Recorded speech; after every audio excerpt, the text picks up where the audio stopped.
Okay, it's Melbourne racing review time, thanks to Top Sport, and we're here under slightly different circumstances, doing our bit for the social distancing, so doing it remotely. And I'm joined by Trevor Lawson down the line. How you going, Trev?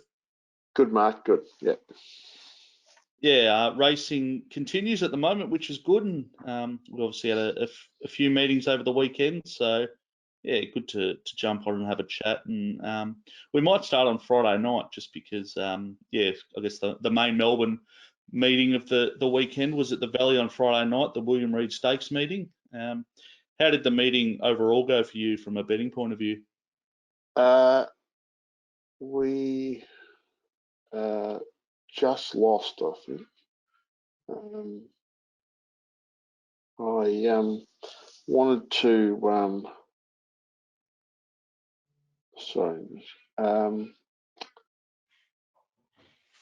wanted to bet in the main race and sort of wanted to be on both Bivouac and Loving Gabby, and I thought Bivouac would drift. That's what I sort of said to take best of the best or top flight thing. I thought they might bet sort of $3, and it continued to short, and so I sort of stayed out of the race. And Loving Gabby got out to, I think, like $6.40. It paid bet for SP. So we finished up. We had something on the first winner at $23, and just before it was sort of quite heavily back to start with, so that sort of got us off to a good start.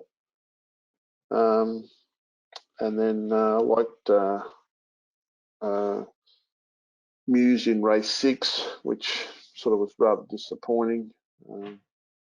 And we stayed at, and then sort of race 8, I was happy to bet in to start with, but there was sort of no value there. So we, only sort of really bet in the 2 races for the night, I think. Yeah, sure. So the first race was the benchmark 70 over the 1200. And as you mentioned, Elsven got out to quite a backable price at one stage and jumped on, and yeah, SP'd at $17, but good winner. Yeah, it was sort of okay for us. I like Sam's Image. It sort of got gassed in front. He sort of found the front, Zara, and then Non-Pareil, a young kid on it, took off and sort of stuck it up it. And it was a pretty good effort, I thought. Sam's Image and Elsven sort of just had the drop on there. Those two, it sort of sat third in the run. And it was too good. And yeah, it was sort of $23 when I sent the alert out, and then it was sort of backed. It sort of sold in the betting. But it sort of got us off to a nice little start because we only sort of backed the 2 horses in the race. Just with the tempo and all that, it sort of produced a peak figure. Elsven, I'm not sure if they could do it again. I think it was just the tempo of the race that set it up for it, and it was, it was in the right spot at the right time. Viral ran on really well there, and Sam's Image, he's just, he's probably going to be on him again somewhere. He doesn't get the job done, but he just seems to have excuses all the time that you sort of, you can keep sort of finding him. Yeah, okay. So moving on to race 2 over the 1200. Overkill, $3.20.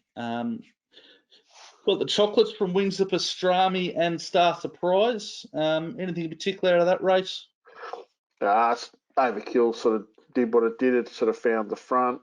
Wings of Pastrami was okay, and Star Surprise ran on terrific at the end. It sort of ran pretty quick sectionals late, and I think it's probably the one that if you can draw a barrier in the next start or something like that, it'd be sort of hard to beat, I think. So it might be the one going forward out of the race that we can get something out. Yeah, paid about $4 the play, so yeah.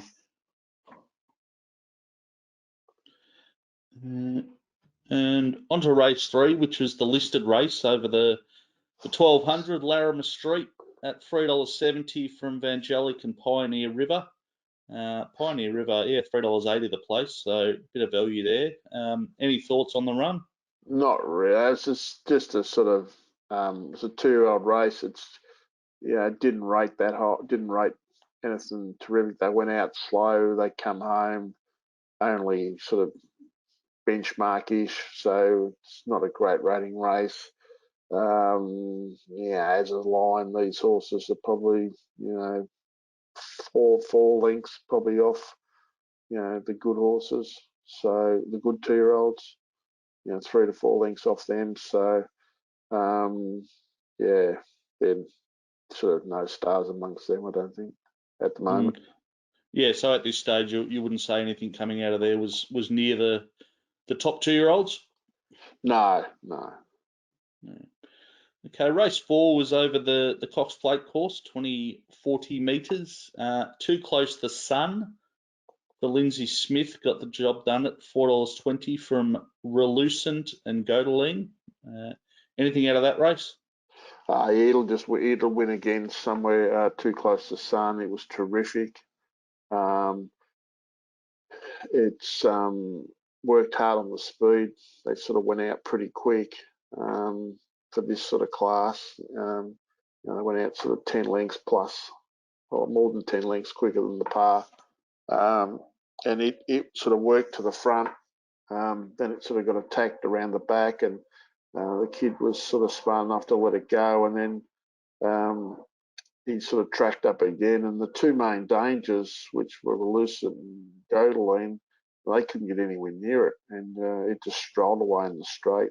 The trainer had said that last start was his first start from in Melbourne from Perth, and he thought after the race that he hadn't been sort of hard on it. He was going to pour the work into it. Well, he certainly did. And I think I've got it running to a new figure. It's a brother, or half brother, or full brother to Trap the Fools, and that's how it races. It's just an on pace sort of rolling type. But I'm not sure where he'll go with it. Whether he'll go to, I'm not really sure what he'll do with it. But he could definitely win again if it races again in the next couple of weeks over a similar distance. So you sound pretty positive. One of the major takeaways from the meeting, I'd assume. Yeah, it was a good effort. Ran quick time and sort of rated quite well. So. Okay, race 5 was the final of the 55-second challenge. So for the Flyers over 955 metres, Bella Vella got the chocolates at $4.80. Ran 54.84, which broke the 55 seconds from Fine Day in second and Rebel I think it broke. Finished up running the fastest time, so I think it may have had the fastest time going into it, and then ran it again. So broke it again. He was just explosive. It obviously been set for the race. It sat just off the speed. They went sort of not that They went not that fast, but sort of solid enough, and then it just powered away. It may be a bit flat next start if it goes back to Adelaide, because it was sort of like a peak performance for it. It's probably a fresh horse, but it was very impressive. Race 6 was the Alexandra Stakes over the mile. Paradis at $4.40 from Snap Dancer and Flanders Rain. Yeah, this race I sort of liked Muse in the race. And I thought it was disappointing. The winner, I sort of, it was drawn 10 of 11. I thought it might go back and sort of have to do some work. And so I'd sort of penalised it slightly from the barrier, but the barrier made no difference to him. He sort of went forward in the run, and he was happy sitting 3 wide the whole way. It was just too strong. Excuse me. I think he can win again. It'll probably go to Sydney now if they keep racing. It'll probably go to Sydney now for maybe 2,000 metre, the Adrian Knox or something like that. The second horse was good, Snap Dancer. It was good sort of first up as well. The third horse is Honest, sort of back in the class. And Salika ran on okay. It's probably not up to the winner or anything like that, but might find a 1,800 to 2,000 metre race in Adelaide sort of coming up. Okay, race 7 was the main race, the Group 1 William Reid Stakes. Loving Gabby, as we mentioned, the winner at $5.50 for Maren Eustace and Craig Williams from Guitra. which paid $3.60 the place, and the favourite Bivouac ran third. What did you make of the race? So originally going in, I thought Pippi would lead. I thought he had enough speed to lead them easily. I thought Bivouac sort of had enough speed to hold out the rest. So I thought he could kick up, but I thought the market might there'd be some, which some of the commentators were saying before, that they thought it'd get crossed. So I was thinking early on that the betting would get out. It was sort of 260, 270 around about in the morning, in the afternoon, and I sort of priced at 270, thinking I might be able to take sort of $3 there. But it just kept getting shorter and shorter. It was sort of 270 to 230, and then finished up running sort of like 210. Yeah, it SP'd at 210. Yeah. Yeah, and then he kicked up and found the front.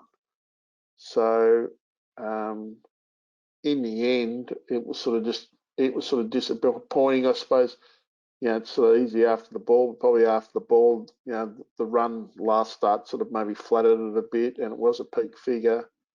The winner was terrific. Williams he gave it no peace. He was happy to sit outside it and then sort of stick it up from the 400. I think she ran to a new peak, Loving Gabby. She's a terrific horse. And G-Tra, he's got three, or previous to this run, he's got two big figures that sort of stand out, and I thought this was another one. So I've sort of got him, he sort of has two levels, but I thought he ran to his best. Pippi ran okay. They took the sit on it, probably didn't suit it, but it was okay, and he can sort of win back in class. It may go to Adelaide for the Goodwood or the Sangster. It'd be hard to beat in those sort of races. I'm not sure what they're going to do with Mystic Journey, but it was terrific. It ran pretty quick last 200. It ran sort of 11.5 its last 200. It looked fantastic. It was first up from the Cox Plate, but I'm not really sure what he's going to do with it. But it did run sort of, the 10th quickest 1,800 and sort of the 6th quickest 400 and the 5th quickest 200 of the night in a race where not a lot of others sort of ran in the top 10 sectionals of the night. But not sure what he's going to do with it, but it was fantastic. Exceedance was a bit plain again. Maybe it's just a wet track. Its best runs were sort of on wet tracks.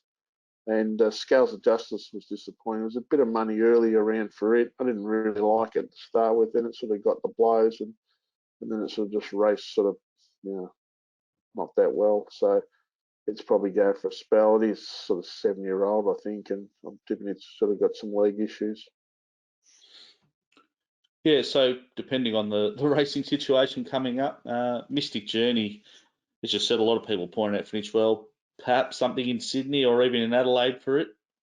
Yeah, they might. Yeah, sort of, because she's probably a miler, so I'm not really sure whether they go, he might go to Queensland with it or something like that, or he was just going to run it and maybe give it 1 or 2 runs and then put it back out and bring it back to the spring. So it's sort of just because it's sort of, we're sort of nearly till the end of March now. It's resuming. I'm sort of not really sure what his sort of goals were. Hadn't heard much, but she did return in fine form.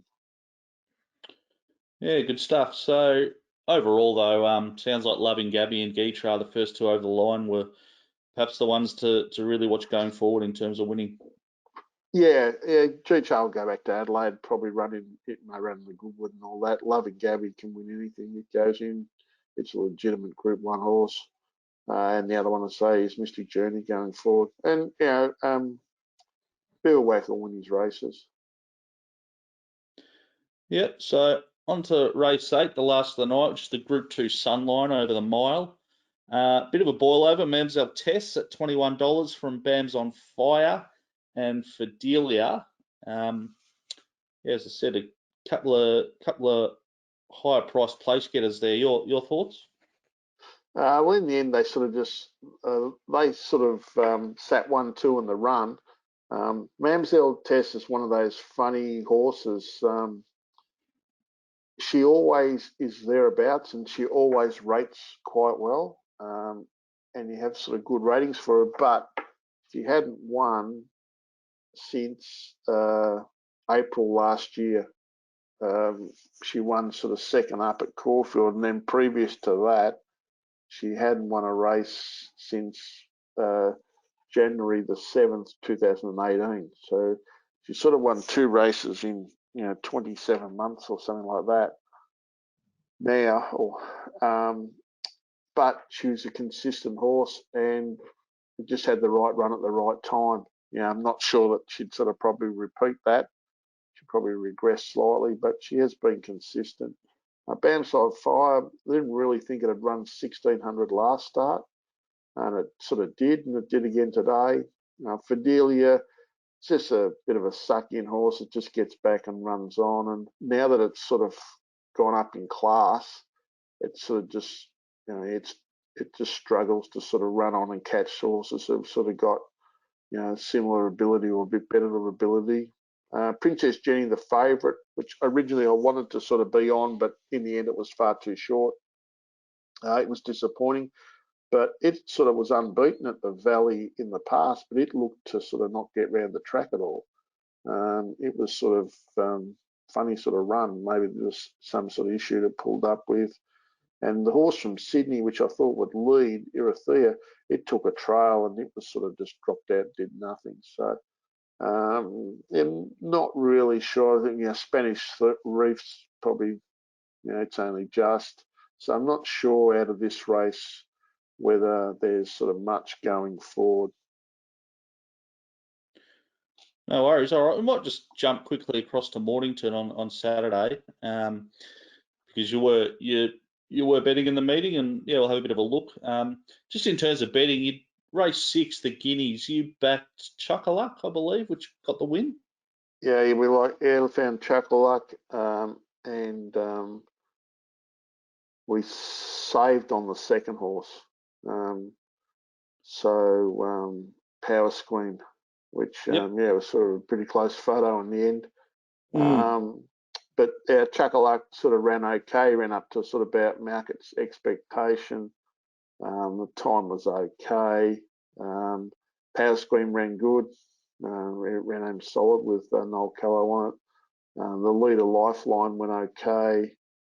The other horse I liked in the race, Westport, it was sort of well supported early in the morning, a little bit sort of drifty later, but it was sort of pretty solid, but it had every possible, was poor. Horse called Your Deal, Hayes' horse, it ran on, showed a bit of form. It hadn't sort of shown much before for a while. It ran on well in the race, but these horses are honest, but they're a long way off being sort of group or listed class horses. Okay, no worries. And we'll just have a quick look at the feature races. So the Mornington Cup over the 2400. Actow for Moroney and John McNeil took that out at $4.60 from Inverloch and Skelm. Did you think anything in that race caught your eye? Actow ran all right. I think off the top of my head, it's still rated about a length and a half under what last year's winner did. Which, just forget at the top at the moment. The Freeman horse, which wasn't competitive at all in the Cup. Inverloch's an honest, he's a wet tracker. He ran to his figure, and Skelm ran on good at the end.